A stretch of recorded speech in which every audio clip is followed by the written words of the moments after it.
राधे राधे। जय श्री कृष्णा। भक्त वत्सल भगवान की जय।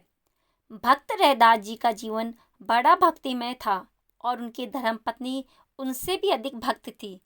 एक दिन दोनों पति पत्नी अपने घर बैठे विश्राम कर रहे थे। तभी एक संतों की मंडली रैदास भगत जी के घर पर आ गई। संतों को देखकर प्रभुता जी और रैदास जी बड़े प्रसन्न हो गए। वह उन संतों को अपने घर लेकर आए और रैदास जी ने अपनी धर्मपत्नी से पूछा, घर पर कुछ खाने के लिए है? अब वह भक्तिमयी माता जी कहने लगी, इस समय तो अन्न का एक दाना भी नहीं है। भगत जी पूछने लगे, अब इन संतों को भोजन कैसे कराएंगे? प्रभुता जी कहने लगी, आप विचार न करें, मैं प्रबंध करके आती हूँ। और ऐसा कहकर प्रभुता जी अपने घर से निकली और अपने सासू माँ के घर आई। अपने सास के घर आकर प्रभुता जी ने कहा, माता जी, आज मुझे आपसे एक काम है।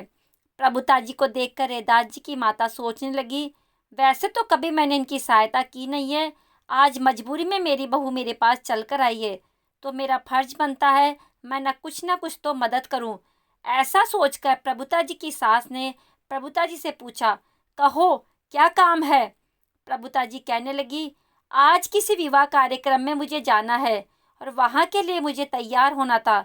मेरे पास वस्त्र तो अच्छे हैं पर गले में पहनने के लिए सोने का हार नहीं है।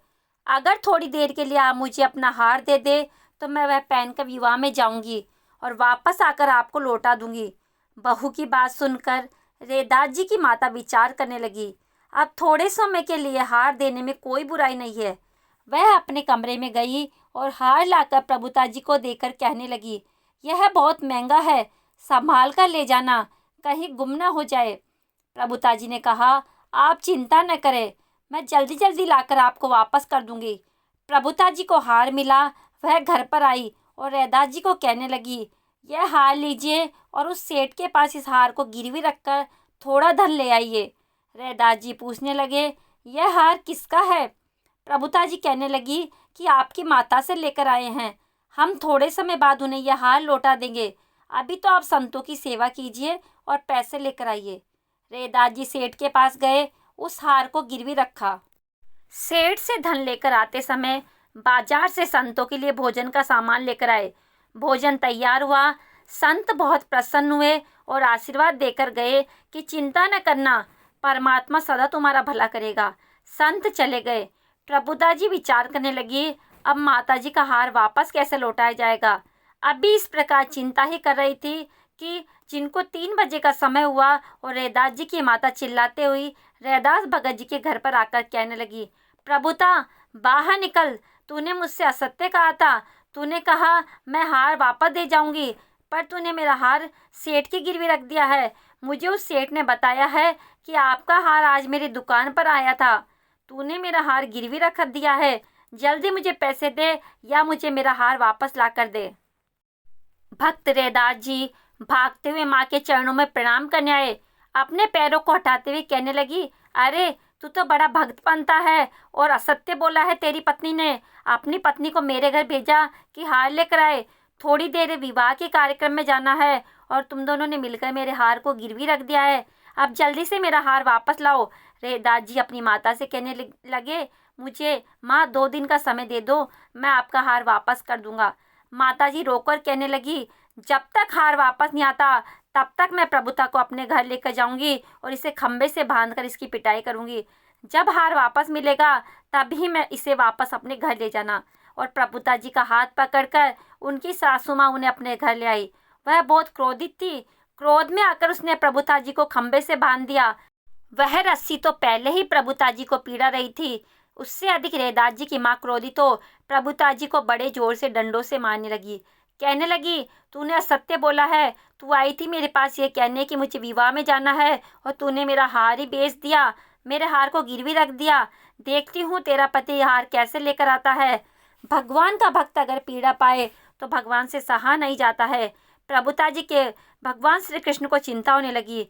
श्री कृष्ण विचार करने लगे, संतों की सेवा के निमित्त इन्होंने यह कार्य किया था और मेरे भक्तों को इतनी बड़ी सजा प्राप्त हो रही है, वह मार खा रहे हैं। भगवान से सहा नहीं गया। जैसे तैसे रात निकली। प्रातःकाल के प्रथम भोर में भगवान श्री कृष्ण रैदास जी का रूप बनाकर रैदास जी की माता जी के घर पे जोर से दरवाजा खटखटाया। जैसे ही माताजी ने देखा रैदास आया है, कहने लगी, सुबह सुबह आ गया है, पैसे लेकर आया, मेरा हार लेकर आया है। अब वह तो भगवान थे। माताजी तो उन्हें पहचान नहीं सकी, क्योंकि रैदास जी का स्वरूप धारण कर रखा था भगवान श्री कृष्ण ने। श्री कृष्ण कुछ बोले नहीं, कहने लगे, यह तुम्हारा हार लो और प्रभुता जी को मुक्त करो। माँ ने हार को छीनते हुए कहा, ले जाओ फौरन अपनी प्रभुता जी को अपने साथ। आज के बाद कभी मुझसे मदद की उम्मीद मत रखना, कभी मेरे घर पर ना आना। भगवान श्री कृष्ण रैदास जी की माता की अपशब्द सुनकर भी शांत रहे। प्रभुता जी के बाद अब प्रभुता को बंधनों से आजाद कराया। प्रभुता की आंखें लाल, शरीर पर घाव थे, बड़ी पीड़ा और वेदना हो रही थी। प्रभुता जी की ऐसी पीड़ा को देखकर भगवान श्री कृष्ण के आंखों में पानी आ गया। कहने लगे, प्रभुता, इतनी पीड़ा दी गई है तुम्हें और तुमने शांति से सब कुछ सहा है। अब तुम घर चलो, तुम्हारे जीवन में कोई पीड़ा नहीं आएगी। ऐसा कहकर रैदास बने भगवान श्री कृष्ण प्रभुता को साथ लेकर घर की ओर चलने लगे। दोनों साथ चल रहे थे, तभी मार्ग में गंगा नदी आई। रैदास बने भगवान श्री कृष्ण ने प्रभुता से कहा, प्रभुता तुम यहाँ स्नान करो, मैं आता हूँ। अब प्रभुता तो वहाँ स्नान करने लगी। इतने में भगवान श्री कृष्ण अदृश्य हो गए। रैदास महाराज जी का स्नान का समय हुआ था, वह भी गंगा नदी पर स्नान करने आए। पर जैसे ही गंगा नदी पर स्नान करने लगे, वह देखकर हैरान हो गए कि प्रभुता यहाँ कैसे पहुँच गई। वह प्रभुता के पास गए और पूछने लगे, प्रभुता, तुम्हारे बंधन कैसे मुक्त हो गए, तुम आजाद कैसे हो गई, माताजी ने तुम्हें छोड़कर ऐसे कैसे जाने दिया। प्रभुता कहने लगी, अभी अभी आप ही तो मुझे बंधनों से आजाद करा कर आए, आपने ही तो माताजी को लाकर हार वापस दिया था, आप मेरे से पूछ रहे हैं। रैदास जी कहने लगे, प्रभुता, मैं तो अभी नींद से उठकर आया हूँ, कल सारी रात मुझे नींद नहीं आई। मैं यही चिंतन कर रहा था कि 2 दिन बाद मैं हार कैसे लौटाऊंगा, मैं उसके लिए पैसे कैसे इकट्ठे कर पाऊंगा। मुझे तो सारी रात यही चिंता रही। पर तुम्हें आज़ादी कैसे मिल गई प्रभुता। गंगा से बाहर आई और कहने लगी, आप नहीं आए थे। रैदास जी कहने लगे, मैं नहीं आया था। तब प्रभुता ने कहा, मुझे आप ही तो आज़ाद कराकर यहाँ लाए हो स्नान के लिए, अभी आप ही तो ने तो कहा था कि मैं होकर आता हूँ, उसके बाद आप उन्हें लौट कर आए तो आपको कुछ याद ही नहीं। जब प्रभुता ने इतनी सारी बात बताई तो रैदास जी ने रोकर कहा, प्रभुता, मेरा रूप बनाकर तुम्हारे भगवान श्री कृष्ण तुम्हें आज़ाद कराने आए थे। आज हम दोनों के लिए परमात्मा को कितना कष्ट सहना पड़ा। उन्होंने मेरी माताजी के अपशब्द भी सहन किए। परमात्मा कितने दयालु है। प्रभुता जी, आज वही तुम्हें बंधनों से आज़ाद कराकर मेरे पास लेकर आए हैं।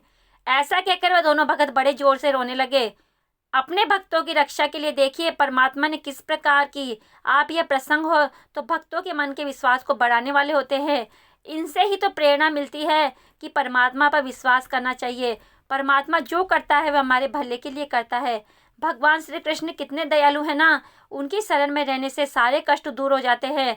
तो ऐसे भक्त वत्सल भगवान की पावन श्री चरणों में हमारा बारंबार प्रणाम है, बारंबार प्रणाम है। अगर आपको आज की भक्त वत्सल भगवान की कहानी पसंद आई है तो आप वीडियो को लाइक अवश्य करें और चैनल को सब्सक्राइब करना ना भूलें, जिससे कि आपको आगे भी ऐसी रोचक कहानियाँ भक्तों की सुनने को मिलती रहे। मिलते हैं अगले वीडियो में। बोलिए भक्त वत्सल भगवान श्री कृष्ण की जय।